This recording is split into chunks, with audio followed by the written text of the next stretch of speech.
బత్తాయి సాగులో తెలుగు రాష్ట్రాలు దేశంలోనే అగ్రస్థానంలో ఉన్నాయి. బత్తాయి తోటలు ఎక్కువగా తెలంగాణలోని నల్గొండ, మహబూబ్ నగర్, ఆంధ్రప్రదేశ్లోని రాయలసీమ జిల్లాల్లో అధికంగా సాగు చేస్తున్నారు. ప్రస్తుతం బత్తాయి కొన్ని ప్రాంతాల్లో కోత దశలో ఉండగా మరికొన్ని ప్రాంతాల్లో పిందె దశలో ఉన్నాయి. ఈ పరిస్థితుల్లో నల్లి పురుగులు, పండ్ల నుంచి రసం పీల్చే రెక్కల పురుగుల తాకిడి అధికంగా కనిపిస్తోంది.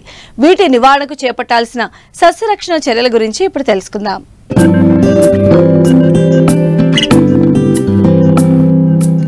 మన దేశంలో పండ్ల తోటల సాగులో మామిడి, అరటి తరువాత బత్తాయి పంట 3వ స్థానాన్ని ఆక్రమిస్తోంది. తెలంగాణ, ఆంధ్రప్రదేశ్లో బత్తాయి విస్తీర్ణంలో నల్గొండ జిల్లా అగ్రస్థానంలో ఉంది. ప్రస్తుతం వేసవి పంటను తీసుకున్న రైతు తోటలకు విశ్రాంతినివ్వగా మరికొంతమంది రైతులు వర్షాకాలం అంటే సీజన్ పంటను తీసుకుంటున్నారు. శీతాకాలపు పంట తీసుకునే తోటల్లో కాయ పిందె దశలో ఉంది. అయితే కొన్ని ప్రాంతాల్లో మంగునల్లి ఆశించి విపరీతంగా నష్టం కలిగిస్తోంది. ఈ నల్లి కాయలపై రసం పీల్చడం వలన ముదురు గోధుమ రంగు లేదా ఊదారంగు మచ్చలు ఏర్పడి కాయ అంతటా మంగు ఏర్పడుతుంది. దీంతో కాయలు చిన్నవిగా ఉండి తోలు గట్టిగా పెళుసుగా తయారవుతున్నాయి. వీటికి సరైన మార్కెట్ ధర పలకదు.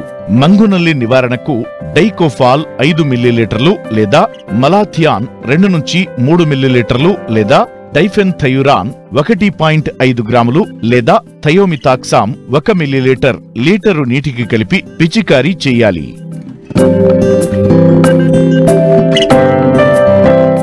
ముఖ్యంగా కోత దశలోని కాయలను రెక్కల పురుగులు ఆశించి తీవ్రంగా నష్టపరుస్తున్నాయి. వీటిని ఫ్రూట్ మాత్ అంటారు.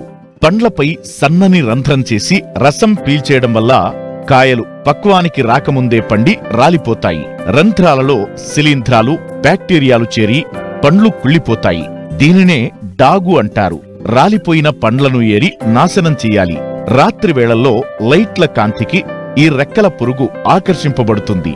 హెక్టారుకు ఒక ఫ్లోరోసెంట్ బల్బును కాయలు పక్వానికి రాకముందే ప్రతిరోజు రాత్రి 7 నుండి ఉదయం 6 గంటల వరకు పెట్టాలి. సాధారణంగా కాయ కోతకు వచ్చే నెలల్లో దీపపు ఎరలను పెట్టుకోవాలి. లైట్ల కింద మలాథియాన్ 1 మిల్లీలీటర్, పంచదార 1% పండ్ల రసంలో కలిపిన మిశ్రమాన్ని ఉంచి పురుగులను అరికట్టాలి. కాయలకు బుట్ట కట్టడం వల్ల రక్షణ ఏర్పడుతుంది. తోట చుట్టూ ఉన్న పొదలను, తిప్పతీగలను తీసివేస్తే ఈ రెక్కల పురుగు బెడదను తగ్గించుకోవచ్చు.